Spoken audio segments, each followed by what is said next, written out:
You are now watching The Heat Magnet with Sydney Cloud.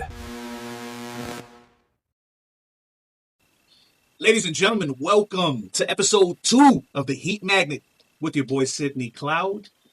Now, before we get into today's show, I'd appreciate it if everybody took the fraction of a second that it takes to hit that like, share, and subscribe button.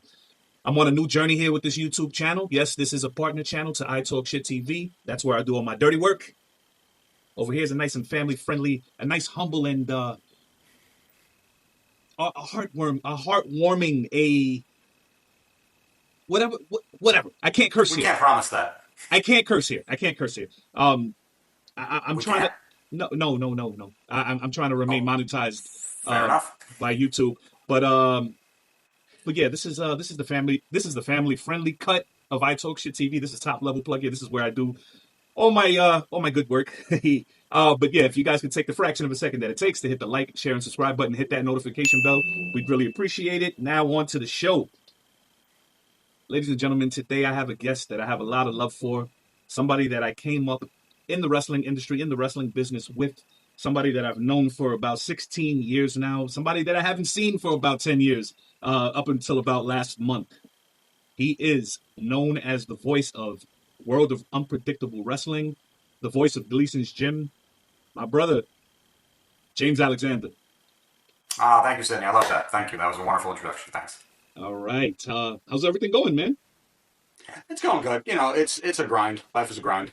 You don't really stop for 1 second. I try to, but you don't stop for 1 second and enjoy everything. But doing the best we can. Where have you been? I haven't seen you for 10 years, man. Okay, so last I saw you was when we were doing NGW. That folded. We lost our money. And right after that, I still had my full-time job and, just kind of didn't know what was going to be next. Got into a little bit of video game collecting, something I've always enjoyed. I needed something to put my mind on because I put so much of my heart and my soul into what NGW was and what I did for that company. After that, a couple years later, I wound up finally getting married, and then my son was born a year after that. And started to really look around and go, what, New York City is not a place to raise a child. No offense to anyone in New York City, including Sydney Cloud. And decided to look elsewhere. Literally Googled safe states to raise a child in driving distance to New York. And, there are parts of Pennsylvania, parts of Jersey that are great. But the cheapest was Delaware. And you never think of Delaware. So I'm like, oh, Delaware, I'm going to Google this. And I noticed that they were building like all these nice new houses, and they had this sort of like family structure and sort of safety structure, harsh law enforcement to keep things safe. That speaks to me. And I just started driving here every weekend because I had a good enough job to where I'll be off weekends and I have enough money to make a little bit of a trip. And just finally found a house after 1 year and bought it. And now I've been here ever since. Okay, well, it sounds like you're doing the right thing. You're playing super daddy, super husband, and can't nobody fault you for Gotta give that. credit to my wife, super mom. Super mom is most important. Absolutely. Or give her credit now, or get smacked up later. No. All right, so we're gonna get into all of that. I would like to start at the beginning. When I first met you, we're gonna go back 16 years. That sounds good. I came to Gleason's Gym. I was nothing but a 21-year-old supermark who didn't know what a supermark was. And I always say it sounds so negative. It's not true, man. I'm a fan of this business, man. Oh no, I was a mark in the most negative of ways. Oh man. And well, believe me, we're gonna dive into that. But I was searching wrestling schools, and I was about 3 years late because they say you should start, between 17, 18 years old. I started at 21. I'm looking. Me too, by the way. I'm Googling wrestling schools, and I come across the world famous Gleason's Gym, run by WWE Hall of Famer Johnny Rodz. I didn't know who Johnny Rodz was, but I was attracted to that WWE Hall of Famer. Neither did I, man. Neither did I. So I being that I lived in Red Hook at the time, and Dumbo was only, it was a 10-minute train ride or a 25-minute walk, and I worked maybe 10 blocks away from the original office at 77 Front Street. I'm like, all right, I can do this because I'm close by all means. So I get to Gleason's Gym, and the first time I met Johnny was December 2010. By January, I'm training, and in February, I meet you at the first show. Now, I got there in 2010. How long have you been there? So I got there in the beginning of 2007. So Joe, who's Joseph Toby Scott, basically a childhood friend of mine, but we were already like 18, 20 when we met. We both had a great deal of love for the wrestling business and ambition to get into it because we started going to shows, indie shows and New York Wrestling Connection. And, we're like, ooh, we got to get on the other side of the guardrail here because if you want to, mark is a dirty word, but, not a lot of hygiene, not a lot of intelligence. And why am I back here if I have this entertainment sort of that I can bring to it? So, as most people know, and I try not to talk about too much, I did backyard wrestling for many, many, many years. Up until from when I was 14. I know. If you look at it that way, but the way we did it, I think that we did it respectfully. We did not to it cut you off. Not to cut you off. You were with 2KW, right? No. They are a rival organization. Oh. No, 2KW was in Brooklyn. Me and my friends, we started BWA, Beach Wrestling Association, Rockaway Beach. Oh, okay. We started that in 1999. I've seen those videos. Obviously when the height of the Attitude Era, 2KW 2000, BWA 1999. What was popular? So you couldn't throw a stone without finding a wrestling fan. So it was very easy to get every kid in the neighborhood together. But I liken it to, hey, maybe we went down to the beach and we had a football. Were we being disrespectful to the NFL? Oh, we went to play some basketball. Were we being disrespectful to the NBA? No, I don't think so. And we're taking our bumps on the sand and we're doing it based on, okay, I saw them do it on TV. This is how they look like they fell and they didn't get hurt. And it would hurt, and then we took it a little bit incorrectly, but we kind of got our own style from that. So we're taking what we're seeing and we're applying it, and we're missing a few things. Obviously, like there's some safety in there that I learned a lot later from Johnny, or Johnny's school. Johnny didn't. I'm not gonna say Johnny got in there and we'll put a hold on Paul. I didn't do all that, but So that's where I met Joe. I worked at a restaurant. I was a busboy at the time. Joe started. He was a busboy. Immediately we got into talking about wrestling, and from there we just like, oh man, we're gonna do this on the beach. And it's gonna be a lot of fun. Oh, we're a little older. We're gonna try to get into the business. So at the time, I was sort of at a crossroads in my life. Like all my friends were college students. They're all doing really well. I didn't have that. I didn't have the family backup to do that. I'm sure if I mentioned it to them, they call college a scam. That's what more people think now. But back then, it was like, no, everybody went to college. 90% of the people coming out of college are going to do very well back in those days. So I'm like, what am I doing with my life? This is 2005. All my friends have been in college for a year. They came back for the summer. I'm like, oh man, they all got it going on. Like, what am I doing? And so I'm like, all right, what am I good at?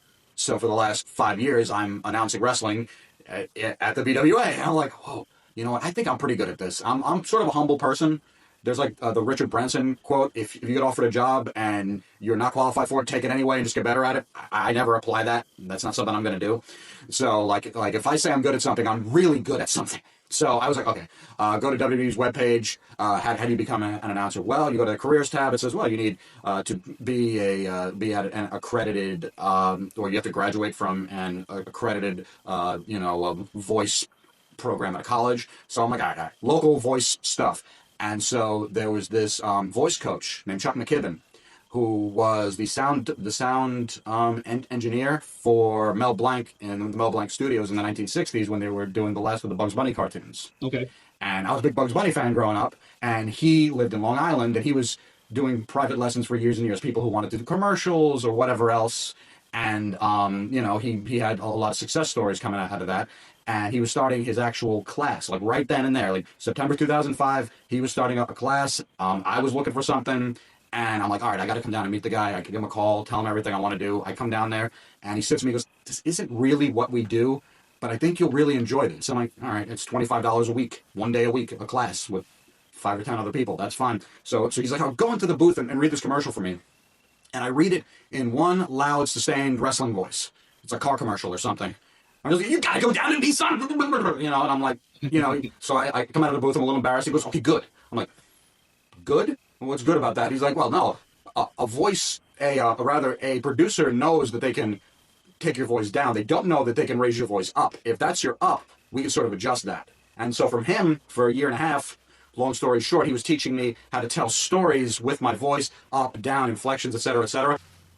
So after a year and a half, I finished up doing that. This is not a long story short, this.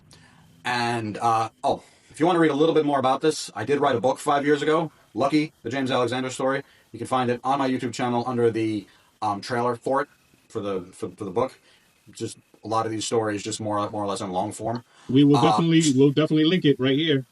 Oh, yeah, we can do that. So I finish up with that, and then I'm like, all right.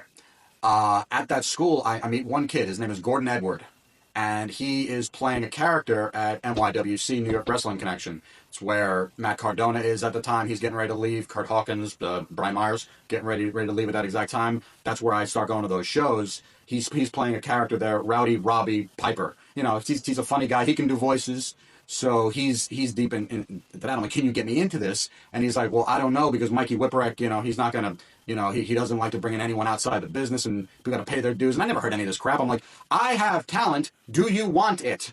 You know, like, not to be crass, but you know, wrestling is the only business where on this end of stuff, whether it's announcing or literally anything that you could technically do, always the promoter or somebody in that sphere doesn't mind doing it for a lesser product. It's like, you don't walk into an operating room, you know, going, I used to peel an orange and I did a pretty good job. You know, like, there's not like the restaurant business that I'm in now. The people above me wouldn't dare come to do my job because my job is extremely difficult. So they're like, okay, we're happy being up here, making our money, doing what we do. You'll be down there running the business because that's what you're good at. And wrestling's not like that. I just didn't know that at first. So I take the experience. What happened? Who are you telling? Yeah. So I take the experience that I have. This is right before I'm finished up with Chuck's school, and I'm going to the NYWC shows, and I'm like, can you just get me a meeting with these guys? So he doesn't get me a meeting with Mikey Whipwreck. He gets me in with Shane and John Curse.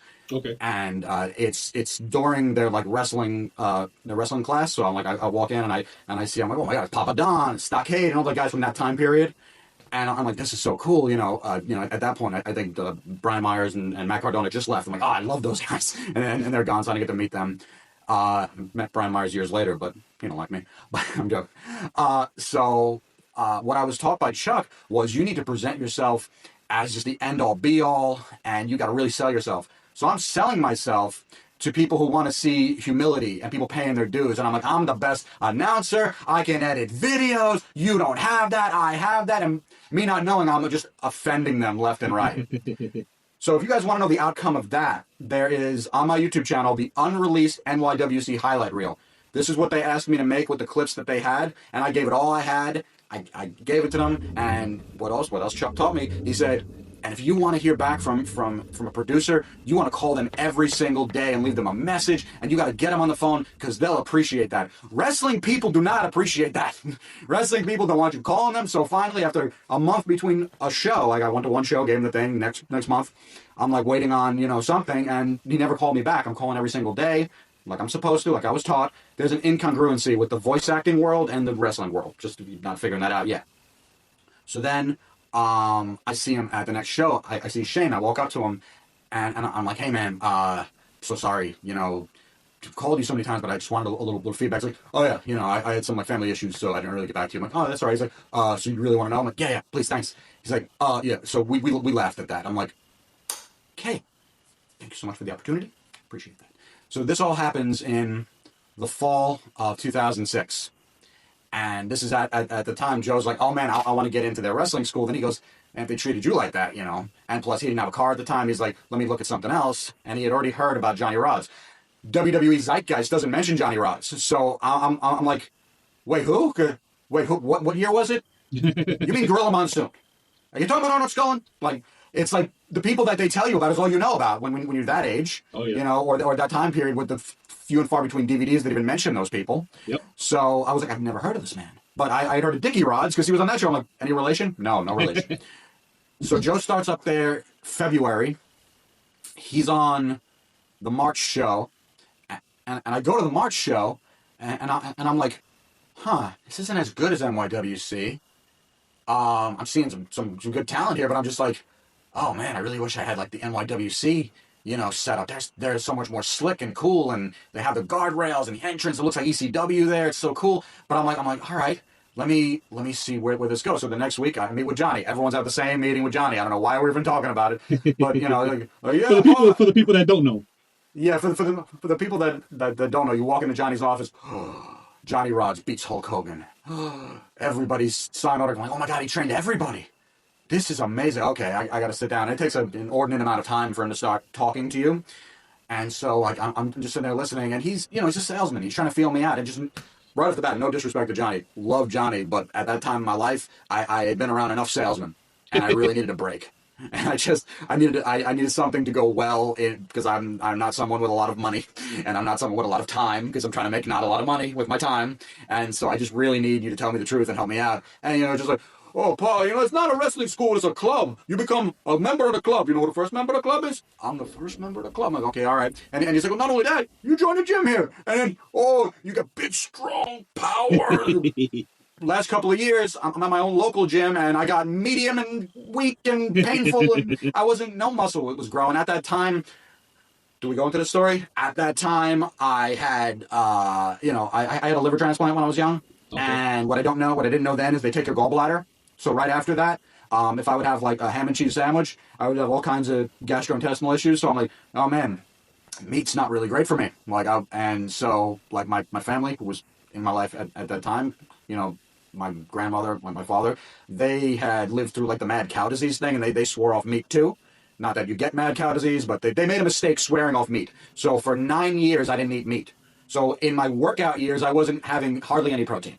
So that's why I was in a lot of pain, and I had very, very, very little bulk, but I was doing my best. So when you're trying to sell a gym to me, I'm like, no, I don't think so, no. So this is in March, and the next show is supposed to be April. But that was at that time that the State Athletic Commission had come down on him and said, you need a license. You can't be running shows. You can't have 16-year-olds in matches with 35-year-old men and all this other stuff. Again, no disrespect to that, but that's what was going on. So, Johnny got upset, and the show wound up getting pushed to June. So between March and June, let me just get to this one point. At the end of the conversation in March, he's like, I could bring you in at the same rate as the girls and the referees. I'm like, how much is that? $1,600. So I say, deal. I'm going to get that money for you. And eventually, over the course of 6 to 8 months, I got him the money. But between March and June, he's like, well, you got to come down to train. Vince Russo loved to train. All these people. So I came down to train, and I hated every minute of it. And the best part of it was, everybody hated me too. At first. George Santi hated me. Pete Simmons hated me.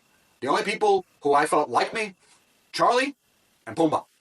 I was like, okay, they like me. Pumbaa was there back in the day? He was there, very big, and I think he had been there already 2 years, but he hadn't done much. Like he wound up being the runner-up in the Battle Royal for my first show.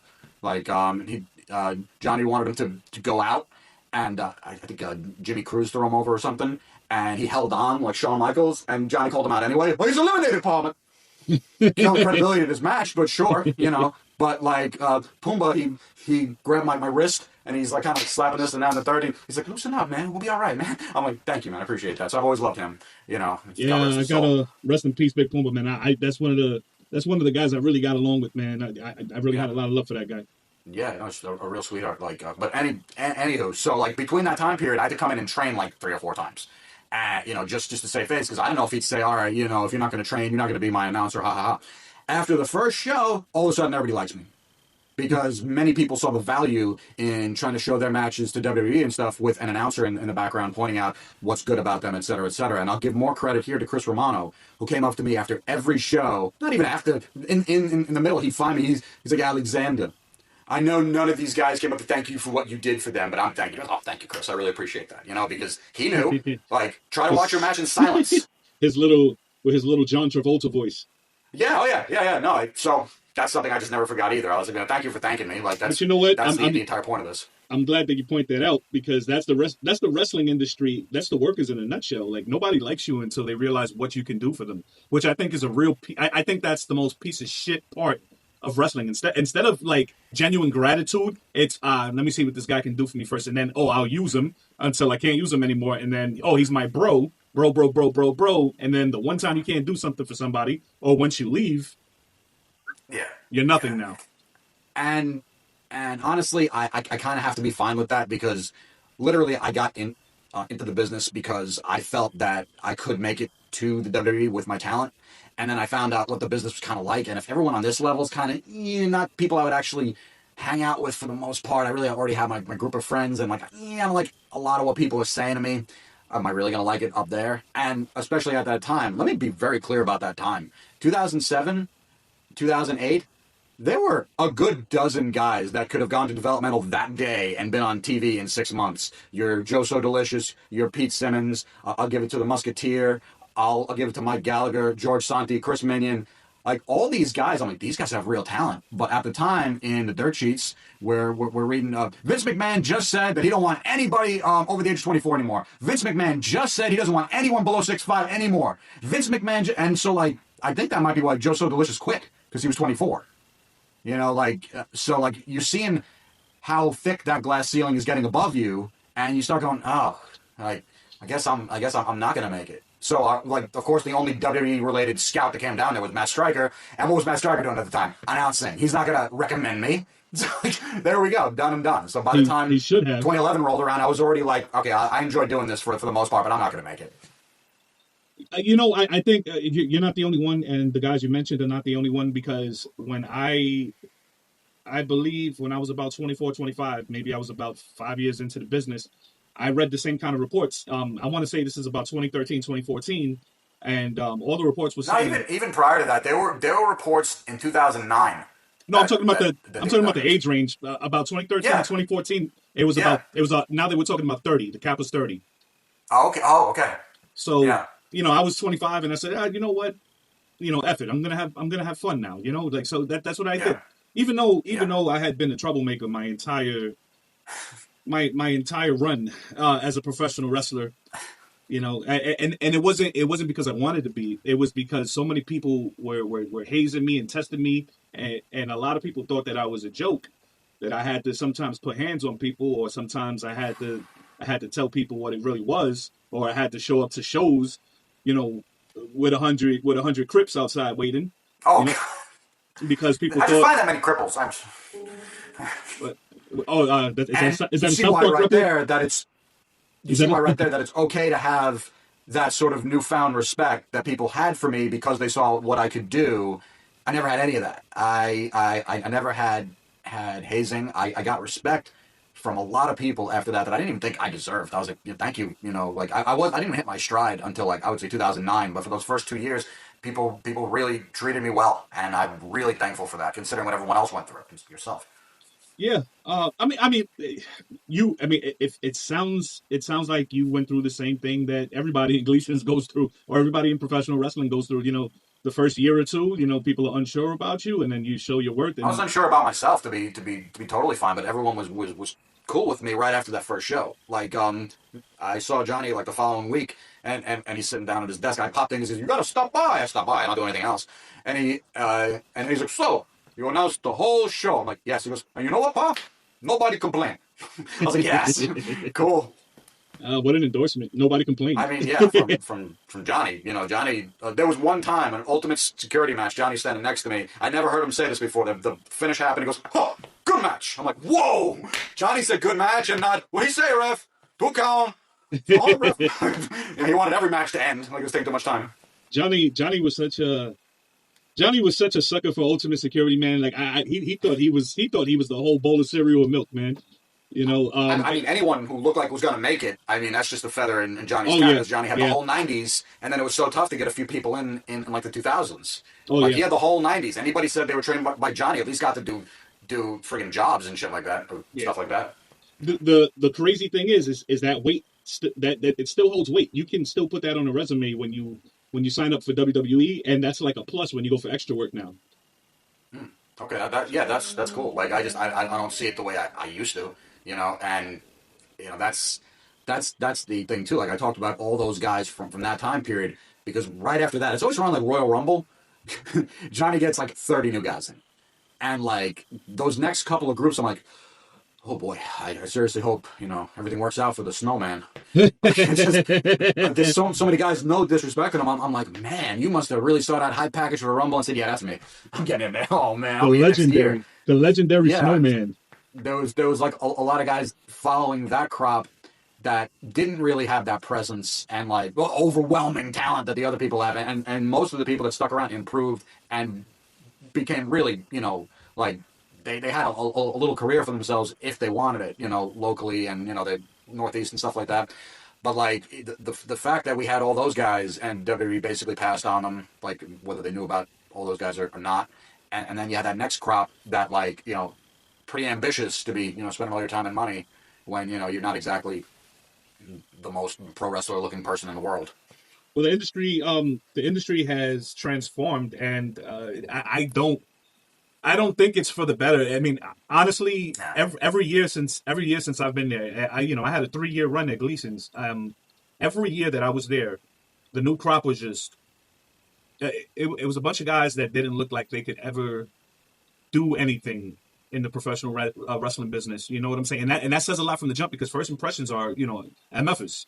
You know what I'm saying? Like, the look is the first thing. But now there's an entirely new hope for everybody in professional wrestling, and it's a big reason why. And I hate to be the bitter guy here, but it's just honestly how I feel. You look at AEW right now. Look at their world champion. You know, and look, whatever. I understand that it takes a lot just to get looked at by one of the big companies and to even make it. And so, no shade here, but Darby Allin doesn't look like a world champion. You know what I'm saying? No, but at least he has the story. Like, at least they kind of brought him in with that. Hey, listen, this is the Scrappy. This is your Spike Dudley, and he's going to be taken under Sting's wing. And this is not coming from a fan of that company. I have a good friend that works there, and I'm just not a fan. And, like, at least if you get a robust story, and, like, him being this daredevil type, this legitimate daredevil type, you know, everyone can do the Swanton Bomb now, but, like, legitimate daredevil, you know, like, and considering what this run looks like it's going to be, just a little kind of, like, Lifetime Achievement Award token run to get it back on their guy, Maxwell Jacob Friedman, I don't forget you.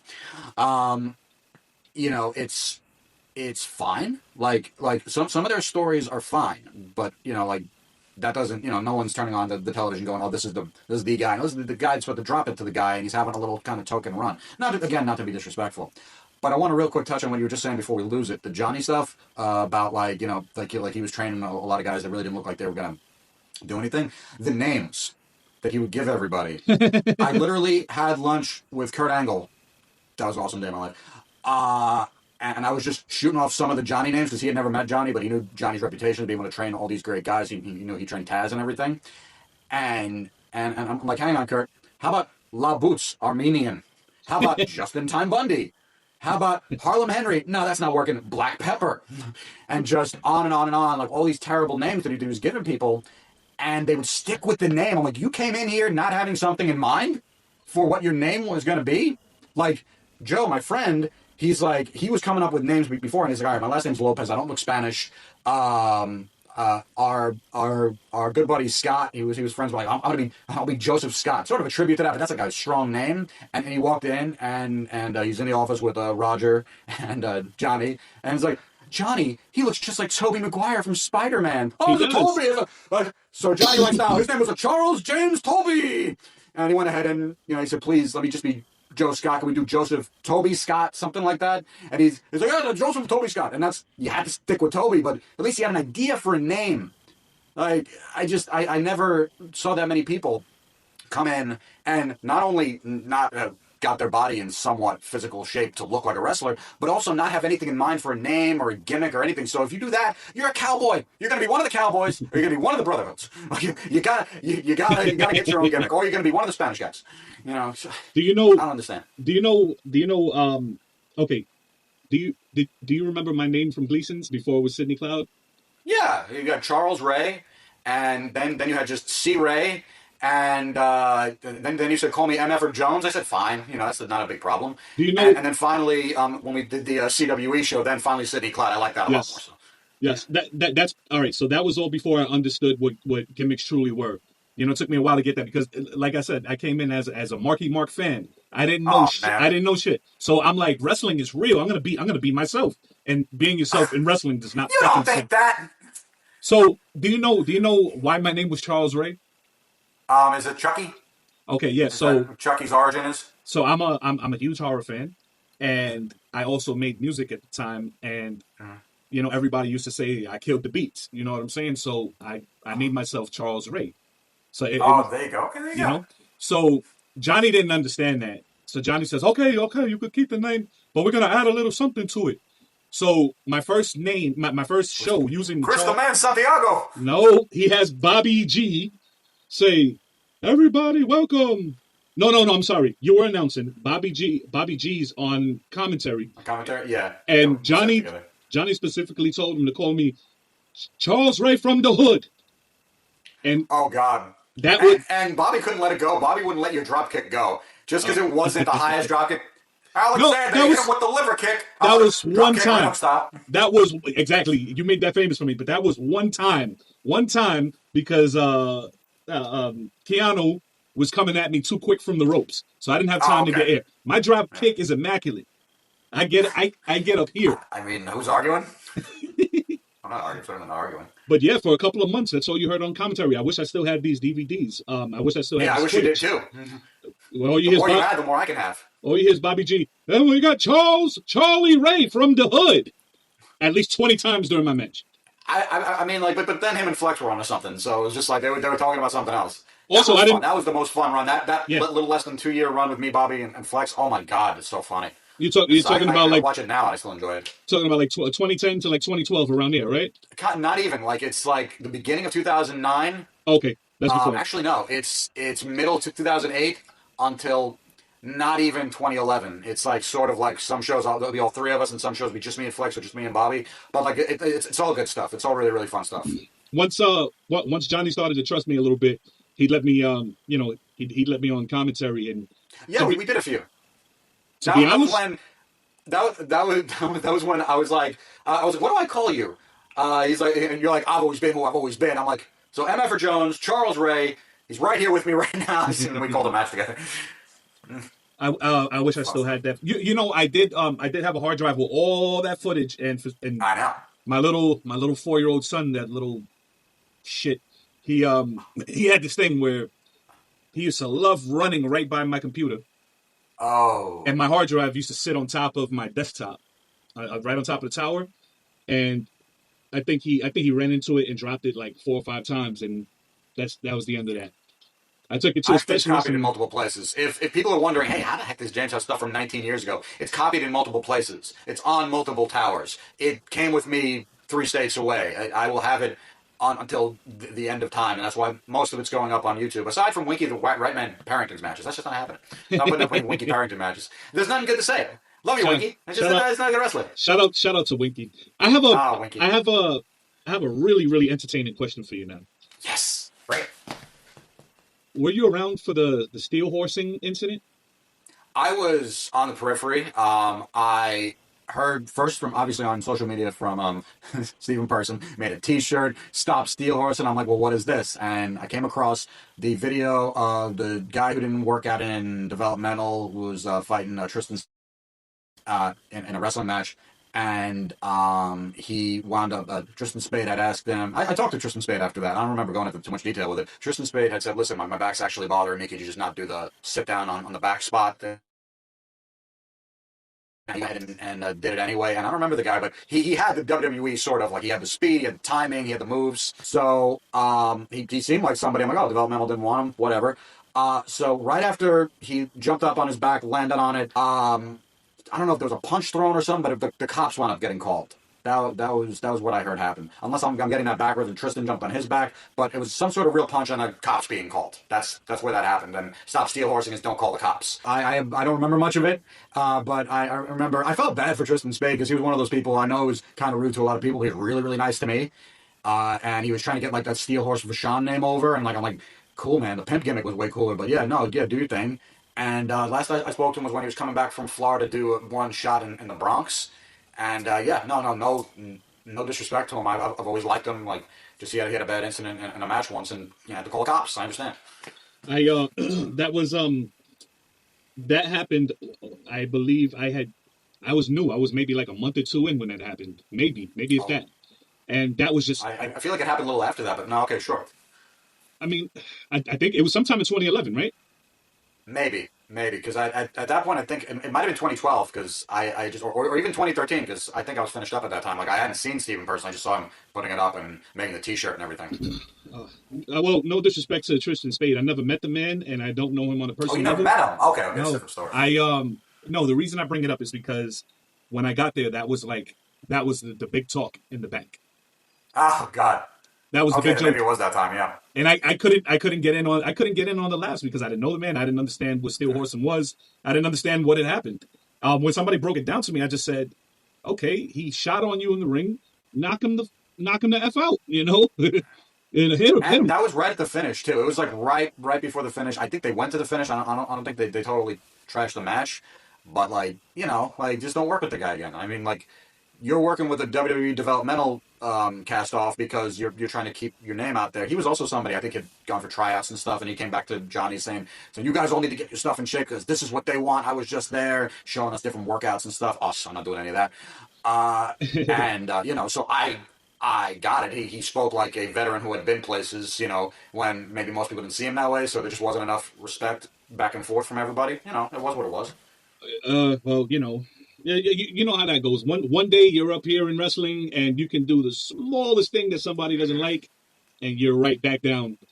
Yeah, You yeah, for know sure. that's why if you were gonna be a Gleason's C sucker, then you would you would have to be close with Johnny. You would really have to be close with Johnny, and you would have to have Johnny backing you up at all times if you wanted to be on that level. If you wanted to do whatever you wanted to do and still remain at whatever spot you thought you had, at Gleason's you had to have Johnny's blessing. You know what I'm saying? Um, Sure, I yeah. I refuse to do any of that. I love Johnny and I will love Johnny forever. Um, but I understand Johnny and I understand his intentions, his motives. I know the kind of guy he is. I know what he's trying to do. I know the games that he's trying to play. So Yeah. He's sometimes trying to figure that for 40 years he's trying to wrangle all those personalities and trying to get them all to do the same thing. So I can see how you develop a method, that may rub some people the wrong way. But for most people, what you're doing and saying is working. It's like sort of like running a prison, like that I can understand. Like I yes, again, no shade to Johnny. I enjoy him. Johnny He's a Johnny funny is guy. Johnny is the warden. He keeps Yeah. everything in order. Yeah. But you have to wrestling, professional wrestling is very different, in regards to, well, in relation to like acting or any other kind of business in the entertainment industry. Mm-hmm.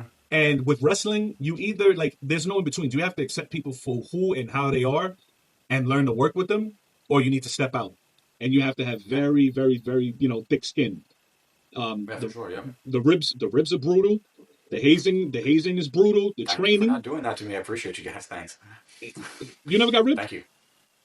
Not once. I did Like it. everyone was people like everyone took care of me, and I was like, wow, that because I knew what a big deal that was because that's you watch like Tough Enough and you're like, oh, this doesn't look like a lot of fun to me, and all I could do prior to that was obviously watch whatever DVDs and shoot interviews and exposés and whatever you could find just to get an idea of what it's like back there and like.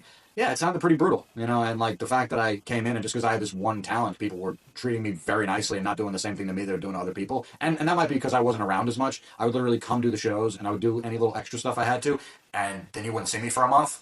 That might have been absence makes the heart grow fonder. But I really do appreciate them. Everyone treating me so well. It most likely was because you were announcing and not taking away anything from that, but Yeah, it, no, it, it was whatever. because exactly like you said, you were announcing, so you weren't training with us. You were showing up just for the shows. Exactly. Absence makes the heart grow fonder. You know what I'm saying? But like me, I was so I rubbed everybody the wrong way from the jump. Oh, It's just my personality. I have a no limit like dark sense of humor, and I don't hide. didn't everybody back in those days? In those days, wasn't it like, hey, what's the most edgy thing I could say? No, you want to know why? Because 2011, 2010, that's when this bullshit, I don't want to say woke, but I was going to say that far back. I thought it was like early, a little later than that, like 2013, the the 2014. When the the, sen- like the, basically what got Trump elected. Basically, like they the changed the sense world too the much. sense the sensitive era. That's the people, Yeah, all sure. of us, all of a sudden everybody's PG and nobody ever did anything. That's when that bullshit started.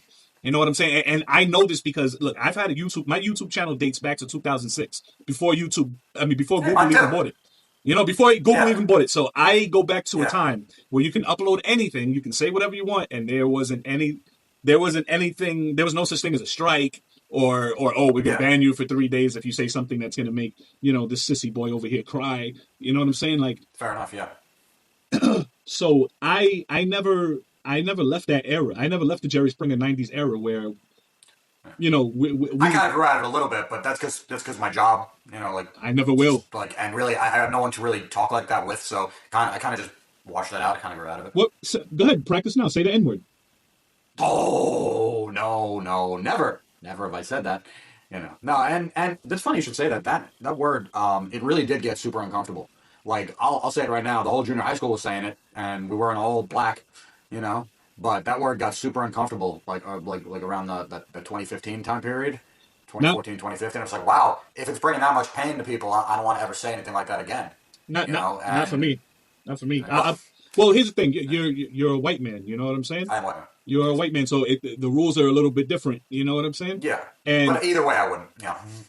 listen, I don't care who uses the word. You know what I'm saying? Like I'm not the ultimate grand protector of the word because I am a Puerto Rican Hispanic man. I'm not technically or necessarily black, but I do come from a neighborhood, a community, you know, and a culture where the word is used freely amongst us. You know what I'm saying? I mean, Amongst us. everyone loves Chappelle's show. Yes. So if we're all enjoying it, we're all quoting that show. You know, I thought we all had that as a communal bond, but then after that, times changed, and it is what it is. It should be that way, and I think context plays a bigger part in how that word is Sure. used. Yeah. But you're always gonna have idiots like you're gonna have the Black Lives Matter people come around like, oh, all of a sudden, you're Puerto Rican and you're light skinned, you can't say that anymore. So Black Lives Matter. It's sort of come out that it's a money laundering sort of scam, and they really didn't do anything for the black community with the money that they got. Surprise, So surprise, surprise, it is, surprise. you know, like I feel like I wish it was the right thing, but I wish a lot of things were the right thing. Black, listen, black lives. Oh boy, hold on. Listen here, Black Lives Matter was instigated by white supremacists, and the community got fooled. You know what I'm saying? The community got hoodwinked, I mean, they say everything that is sort of nefarious is backed by George Soros, and all, like it's yeah, it's really sad. I don't like to get into conspiracy theorism. It's not even a conspiracy theory. You have to understand. You have to understand something. The majority of people who browse the internet and read articles on the internet, or read Reddit posts, or read any kind of articles, are they're going to believe what they read. They're going to take it as truth, and a lot of people do not do their research. A lot of people skipped that first semester of college where they teach you about credible sources, and aka a class on not being a dummy and not looking stupid. You know what I'm saying? Like, I mean, if you like, you know, you could just sort of like multiple source things. Like, if Ben Shapiro is saying it, and then sort of like a left wing media outlet is saying it, usually the stuff that they agree on is where the unbiased truth is. Sort of like, you know, that's an easy way to do it, you know. Or you can Google it now. I think AI doesn't lie yet. well, AI doesn't lie, but it makes mistakes. What I do is I use a mixture of common sense and credible sourcing Sure. to base my opinions on. You know, I You can need. also use your eyes and ears when you see what's going on in the world. Just like, I don't agree with that. Well, That's not for me. that's common sense. You know what I'm saying? It's not use your eyes and your ears and then wait for social media to tell you what's right or wrong. And you know, and that's what most people do. And the thing is, once you call people out on that, you're the bad guy. You know what I'm saying? Oh, you're well, shame on you. You're doing what the algorithm told you not to do.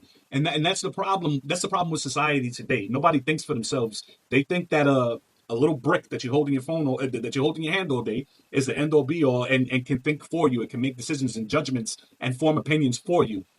And that comes from a place of insecurity. People feel like if they use their own minds that they might come off as stupid, so they rely on the phone or the internet to make those opinions and judgments for them. It's I mean, it's sad. also confirmation bias too, because if you're looking around at stuff in your own life that you don't like, you know, it must be someone else's fault, or you must be so far behind that you know somebody did that to you. But in reality, in my case, I was far behind because my family messed up, and then I had to work a lot harder to get where I was. And that may be the case for a lot of young people out there. They may have had a family that didn't sort of grind. You know, you know the most successful families out there are the ones with the generational wealth, are the ones that came back from World War II and sort of got their house and then didn't charge their kids rent, but you know help them get through college, et cetera, et cetera. And anyone who didn't break that chain or mess that up is living really well right now. And like anyone who messed up at any point with the drugs in the 80s, or the drugs in the 90s, or the drugs of today, you know, really have whatever generation is trying to hustle. You got a lot of hustling to do. So that's, you know, that's something too. So when someone reads something like, oh, everything's terrible and the government did it. Yep, the government did it. No, the government is cutting those checks for you to not work hard And if you don't work hard, you're never gonna have the good stuff. You know, Yeah. all I remember back to the 90s, I'm like, there's an inordinate amount of people around here with a boat. I'm like, what are you guys doing? Whether you're dealing drugs or whatever you're doing, let me get some of that boat. You know, so you can get motivated by that rather than, hey, what do I have to prove to the government to get more of a check? You know what I mean? It also comes down to the individual, man. It's all personal responsibility. Yeah, every able-bodied and able-minded person has the responsibility to think, make decisions, and become disciplined for themselves. You know what I'm saying? Oh yeah. So look, I'm just one of those guys. I don't have sympathy for anybody. If you can walk and you can think for yourself, I don't have sympathy for you. You know what I'm saying? I feel the same way. All mental health aside, if you have a legit mental health disorder, you know what I'm saying, where you're a little off or you can't help certain things, cool, you're exempt. But if you are a normal thinking, able-bodied person and you're still not doing s with your life, that's on you, pal. That's That's true. And it's coming from somebody who, you know, I'm not perfect. I'm poor. You know what I'm saying? I'm not rich. I don't have everything that I wish I had to offer the world, but I'm working on it, and that speaks volumes for me. Yeah, it does. It does. Yeah. You know. But you said you got to get out of here. You got to get out of here soon. So yeah, let's get one more big, home run question in. What else you got for me? what does the future of professional wrestling hold for James Alexander? I mean, the unfortunate truth of that is not a lot. I stopped because my son was about to be born, and I am very self-aware, and I know what it takes to be James Alexander, and I know what I will not give any less of. If I'm on a show, you're getting James Alexander, and I really didn't hear another person mention this until my hero of all heroes, Shawn Michaels, has the same thing. It's not performance anxiety; it's the anxiety of I have a performance coming up that I know I can make great, and gosh, I hope that everything comes together right and no one around me messes up, and this is as great as it can be. So then, picture me days, weeks, months prior to a show, just sort of like thinking about it, and justifying it to myself. I'm like, no, I've got to make this great. I can't pay as much attention to what I should be at home. And I knew that about myself. And I had never had a child before, and I had never been around a baby before. And I said, all right, this has to go. And I have to do this next chapter. Because at that time, I really wasn't even planning to get into anything else. I had finished the NGW stuff. I gave it everything I had for that company.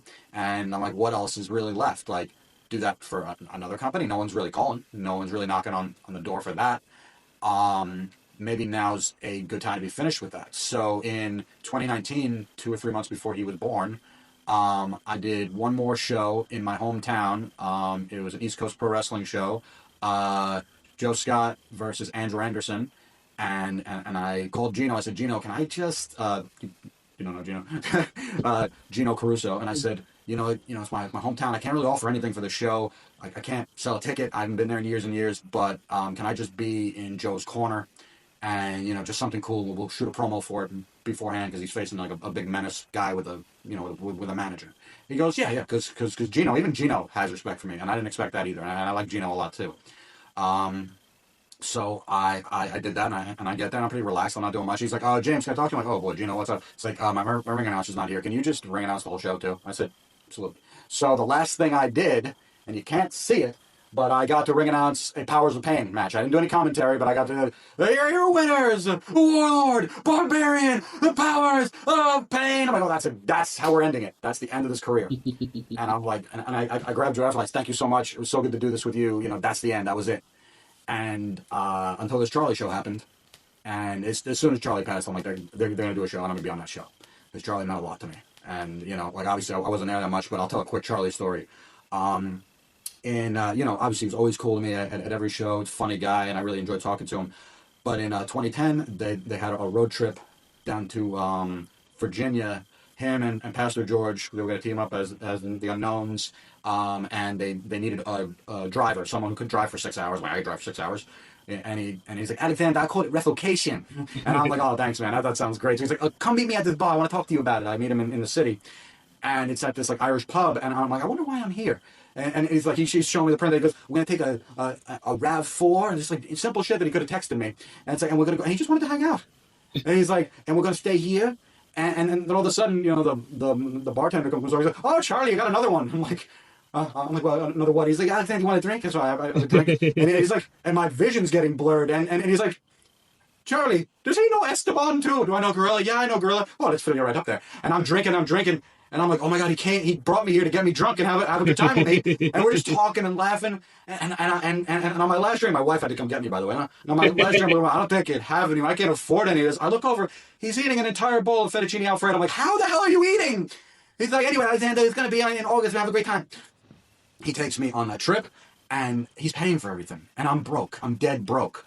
So we do the trip. He lets me manage them. He lets me cut a promo. There's a picture of it. They didn't film it, because I don't got anything down there. I'm like, what an awesome experience that this guy did for me.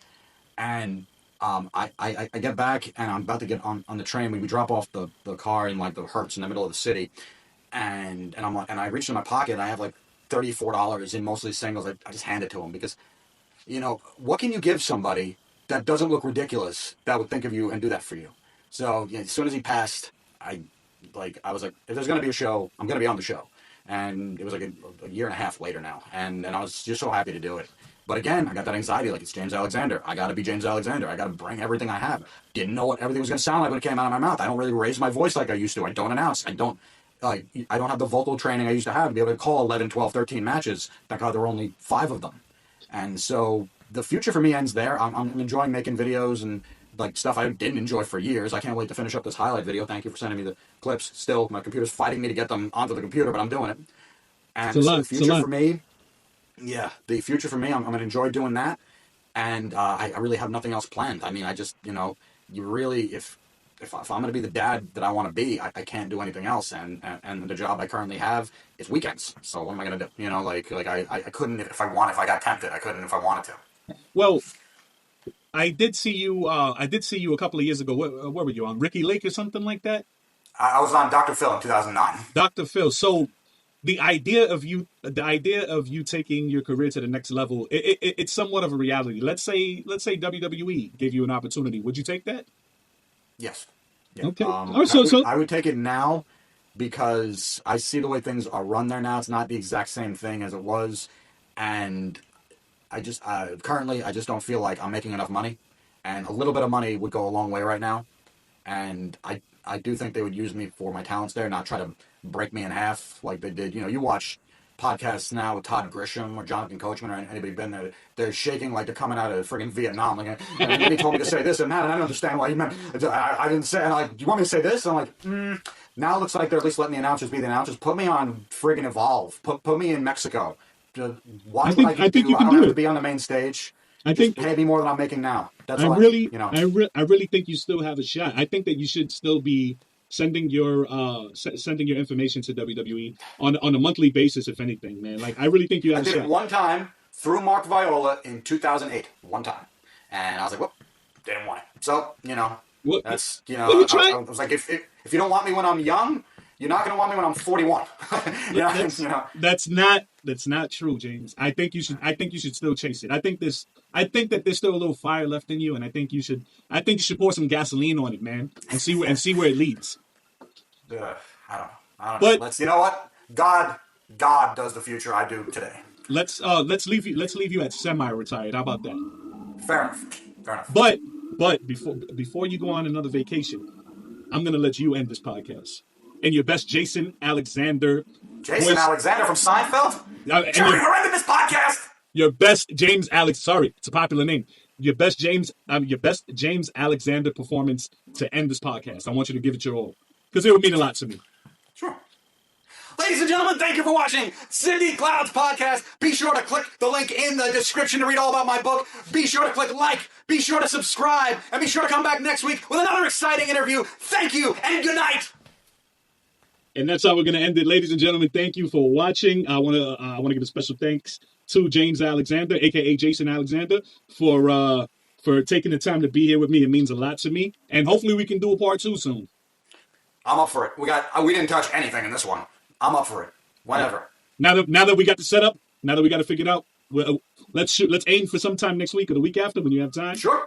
Yeah. And we'll get it done, all right? I can be guest 2 and 3. Listen, I want you to be a guest every week, man. I would love to be a regular. I'd love it. Thank you. All right, buddy. Till next time.